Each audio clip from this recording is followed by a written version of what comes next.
Get out of my format, boy, and don't ever come back. Kira. Hi, I'm a 2-mana, game plan, powerhouse enchantment that draws a card. Meia. Do you hear that? No. But Exactly. I think that's the point. Ding Dong the Witch is dead. Oh, He's thank gone. God. Vivi Ornitier has been banned in Standard. Oh, praise be. Praise be. Honestly, similar to Corey Steelcutter, not much to say about that. Nope, was busted. Was busted, was too good, kind of wrecked the format for a very long time. Yeah, well, that's the whole thing, right? Came out in like July? June. Yeah. And then just like has only been banned in November because Wizards are trialing the new ban cycle, right? Well, and this was pushed up.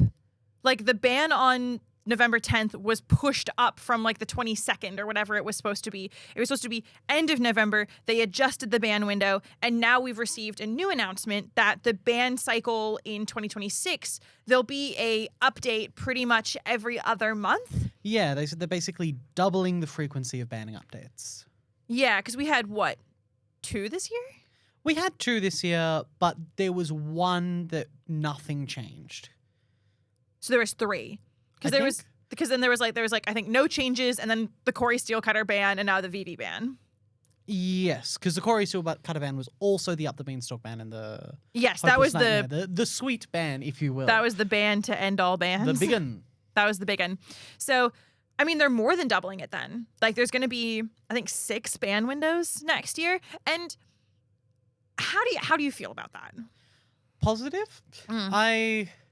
Look, there is, coming from the perspective of Wizards not being able to acknowledge the secondary market, it makes a lot of sense, right? You want a regular ban cycle to maintain the health of your theoretically premier format, right? And there are other card games with more regular ban cycles that do a very good job of keeping a format fresh, right? Because inevitably with Standard, you see a convalescence towards a best thing. That's just kind of has to be the way when you're working with such a small card pool. And especially with this sort of like push design philosophy, we see like experiments that end up being much more powerful than the rest of the format. And as a result, there's sort of this congregation towards the top. So a regular ban cycle, I think, is likely to keep the format fresh. And importantly, I think, is actually going to put a little bit of uncertainty into the secondary market, which is going to keep Standard cards like 10 to 15% cheaper. And I like more accessible Standard cards. Here's another question for you then too. What then do you think of the idea, because I actually think there's something really important with, if we're going to be printing 6 sets a year, I agree. I think we need more ban windows, because you run into stagnated periods like we had with Vivi where it just ran amok for months.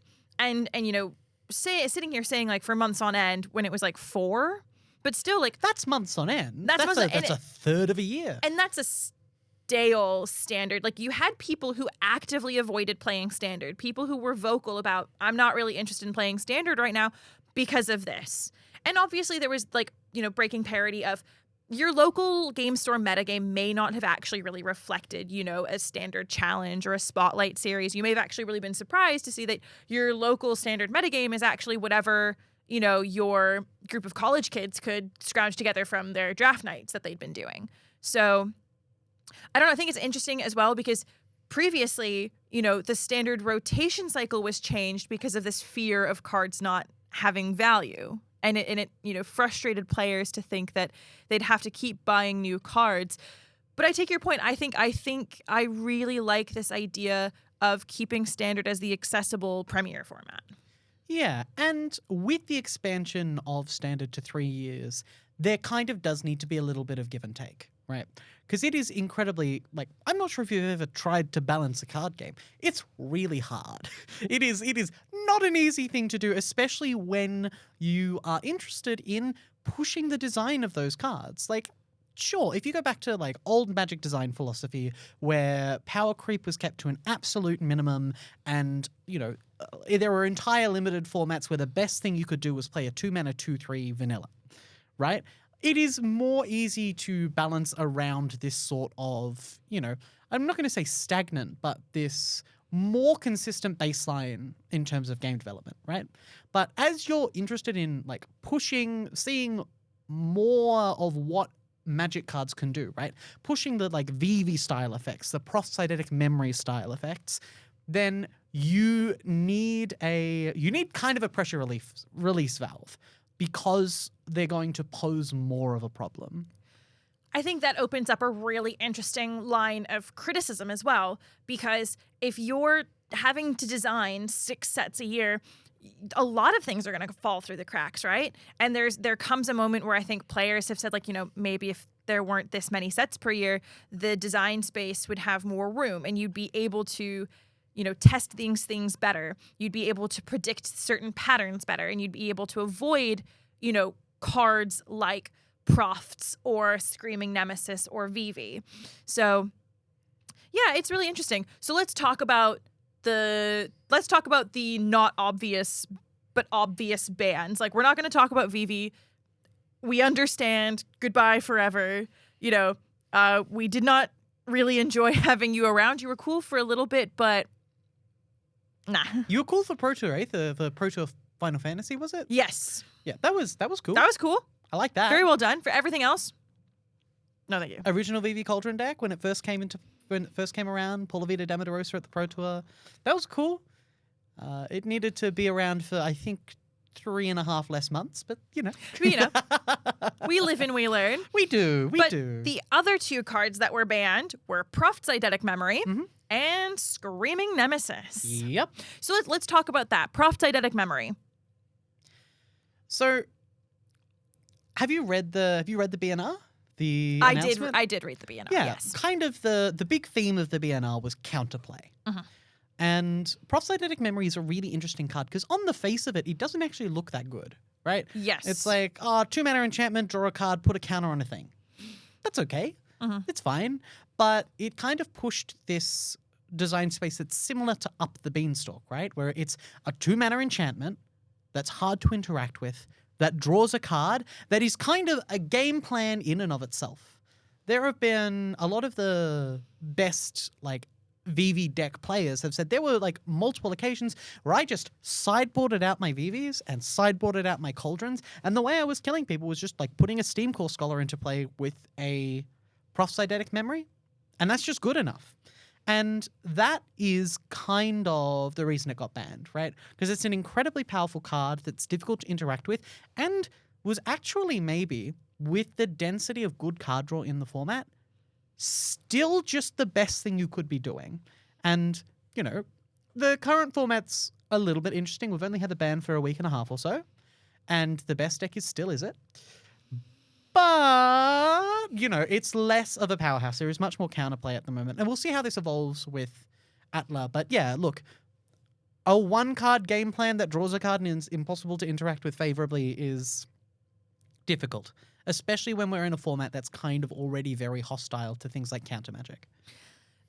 And thankfully, I think the one tick in the right direction box was that it was a legendary enchantment. Yep. But the number of times I just watched people legend rule themselves for the extra card draw and counters, it almost didn't matter because the card replaced itself, and that's what made Up the Beanstalk so good as well. When it enters, you draw a card, and when Profts enter, you draw a card. And so the ability to replace it, it's kind of free. In a format like Standard where you don't actually have free spells, it's kind of free. Yeah, well, I mean, look, the best 3 words in Magic is draw a card, right? Or win the game. That too. But because if Proft Eidetic Memory, or Up the Beanstalk for that matter, did not have the word draw, did not draw a card on enter, we'd be having a very different conversation. Because all of a sudden there's a lot of instant speed interaction that you can use to interact with the permanents before they become a problem, right? But the fact that it replaces themselves means that even when you're interacting, you are net down a card, right? You're spending 1 card to deal with a card of your opponent's that has already replaced itself.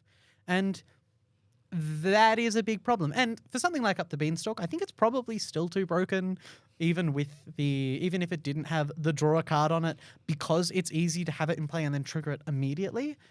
But with something like Proft's Eidetic Memory, you are guaranteed an entire round of priority to deal with the Proft's Eidetic Memory before you get the counter trigger if it didn't say draw a card.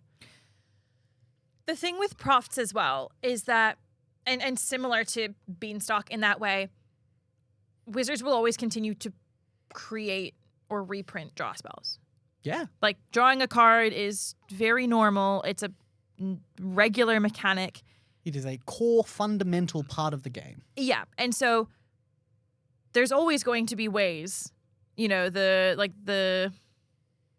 it Rakshasa's Bargain as well? Like, there's so many ways to draw cards. Even if they're not necessarily favorable, you can start playing less good cards to trigger your great card that gives you great advantage. Steam Core Scholar has Vigilance. Free. Like, it's so powerful.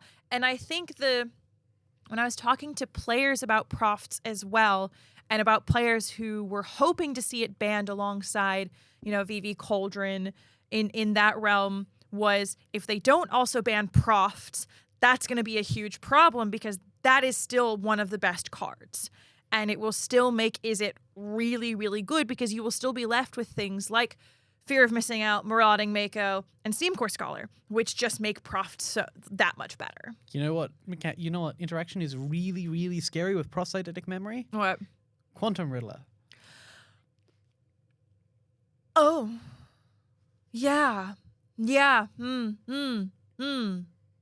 Okay. Yeah. No, it needed to go. Yeah. It needed to go. I'd like to briefly sit in my little, like, crown throne and be like, I was correct. Like, I don't think Cauldron needed to be banned, because, as I've said previously, Cauldron was not good until Vivi. It was good. It was fine. It was playable in the old, like, Insidious Roots, Tyvar. It wasn't broken. It wasn't broken. It was a fair Magic card.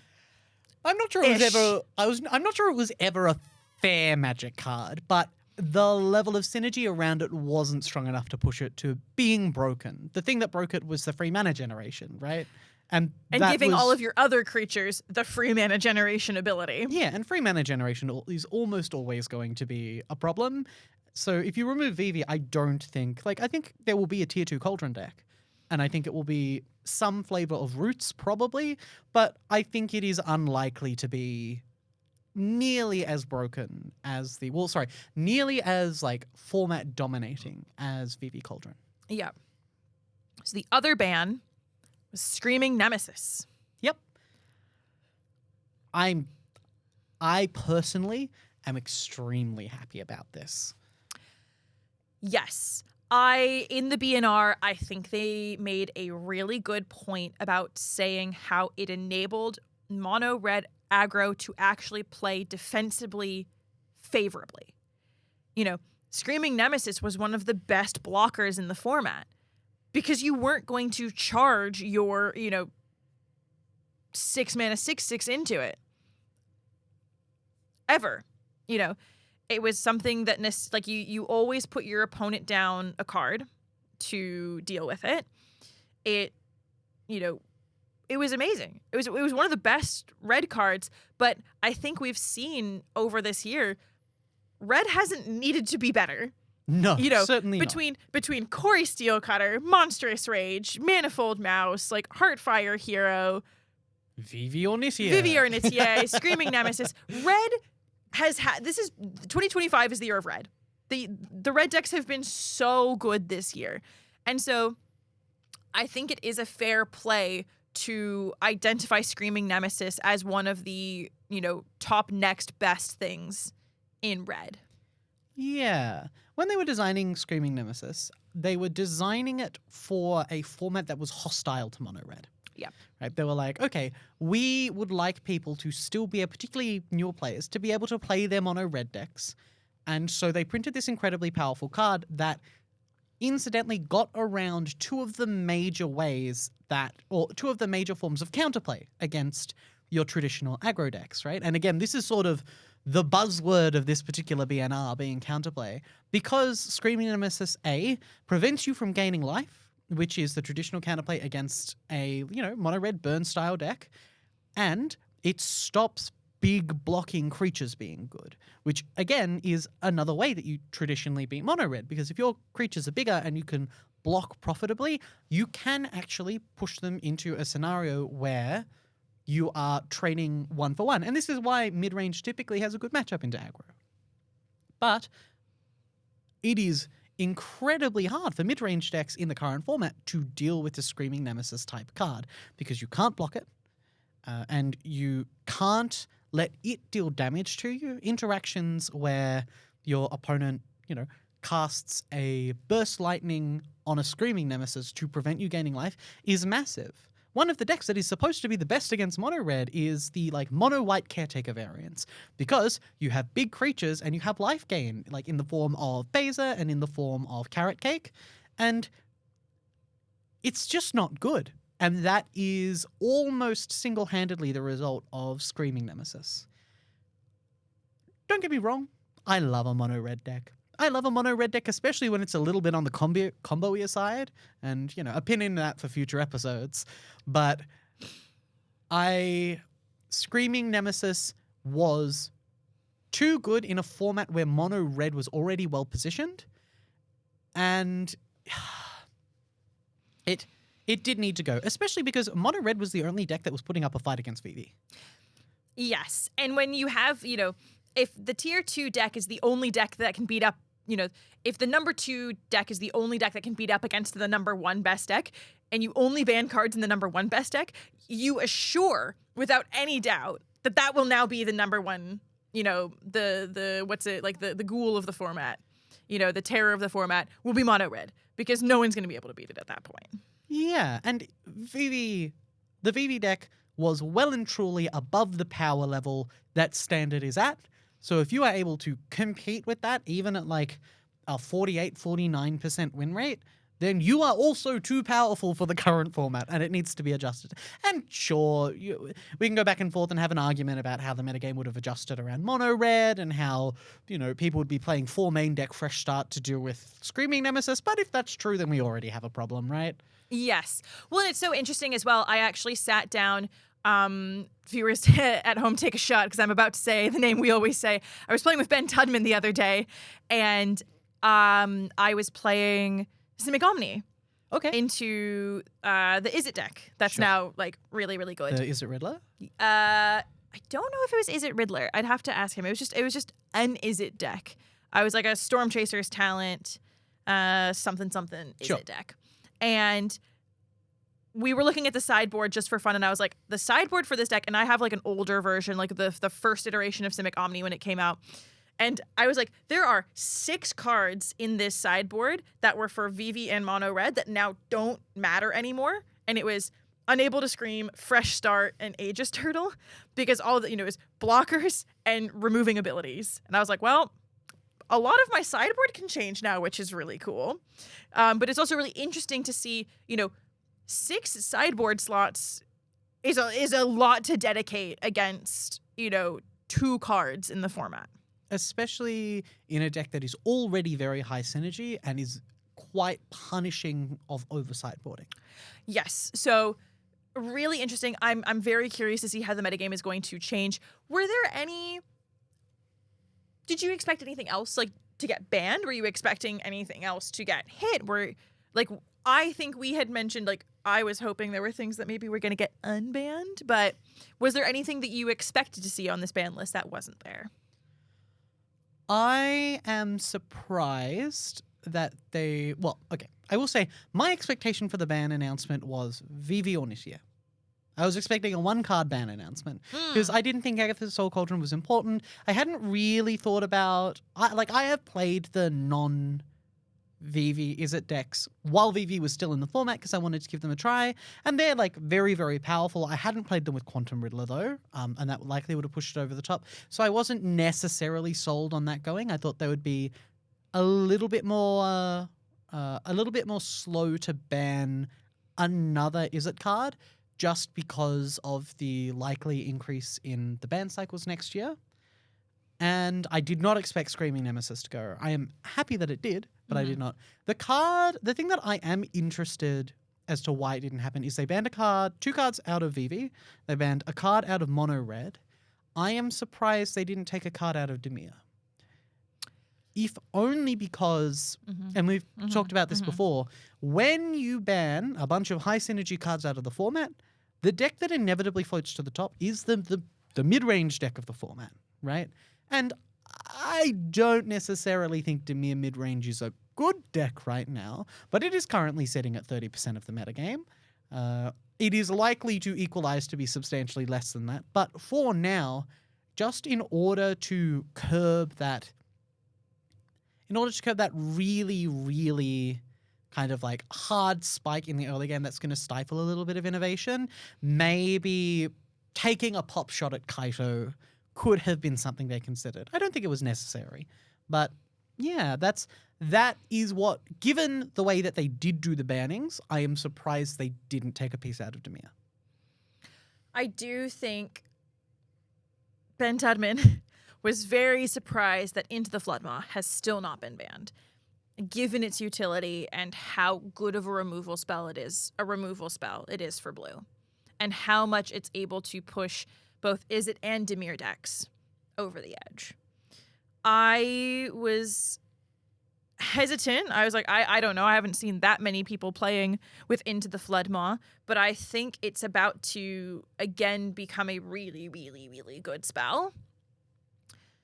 I agree. I think it's interesting to not, if you're going to take a chunk out of Standard, if you're going to ban more than just Vivi, dig a little deeper. Go beyond just Vivi and Profts and Screaming Nemesis. Find something.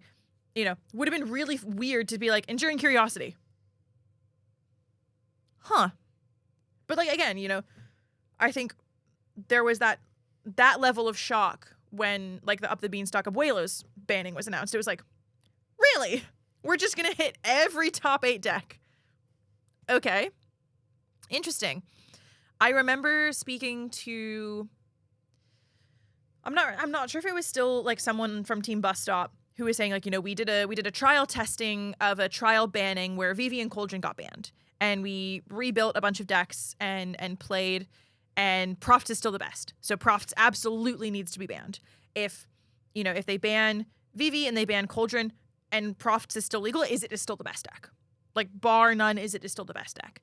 And so I was very much in agreement in saying that I think Proft should go, because I think the synergies and the way that it's designed are just way too high and way too positive. So it's been a really interesting ban cycle. Yeah. I will say, I think it would be an interesting world where a bounce spell needed to be banned. Like, I understand that, like, don't get me wrong, Into the Floodmaw, very, very powerful card. Probably the most powerful 1-drop in the format right now. But it's an unsummon. And I like maybe it is just that in the context of the format, with tempo positive decks being overwhelmingly the most powerful thing to do, that piece of interaction is so overwhelmingly powerful because it functions as an exile removal spell, because you cast it and then your opponent dies. But the reason being is that it's a very limitless blue removal spell. If you gift a tapped fish, it's non-land permanent. And it allows blue to interact with types it wouldn't normally interact with.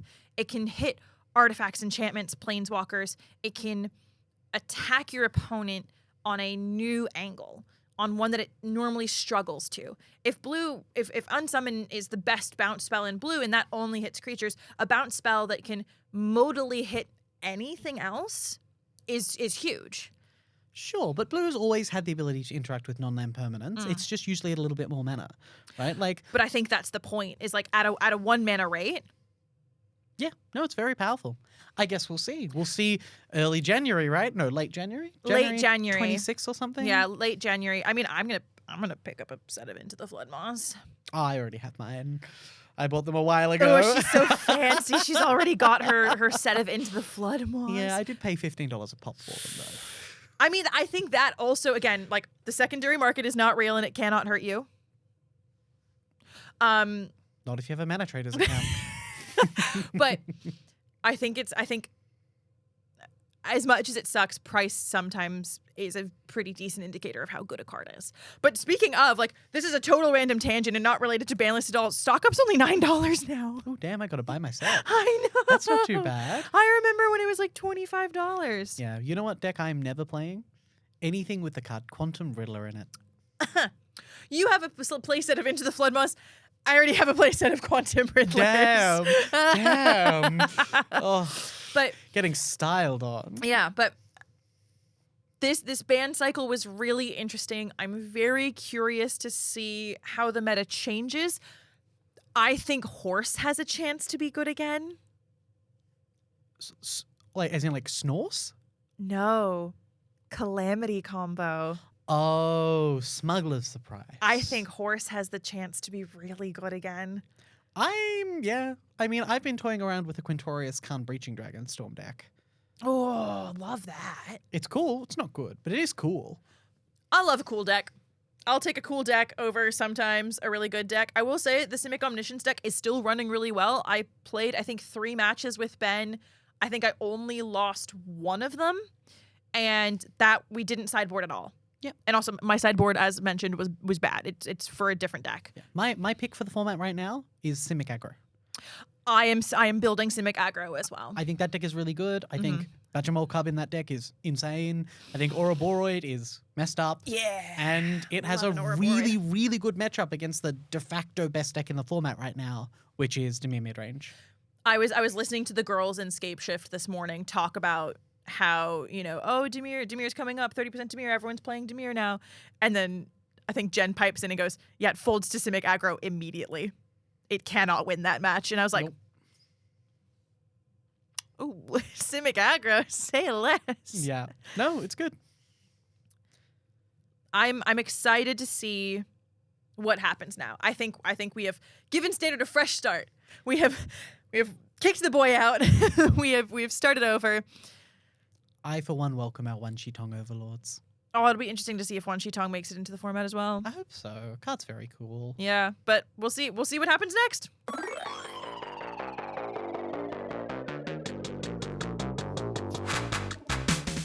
And with all that said, that's all we have time for today. New episodes release every Monday at 11 a.m. Australian Eastern Standard Time.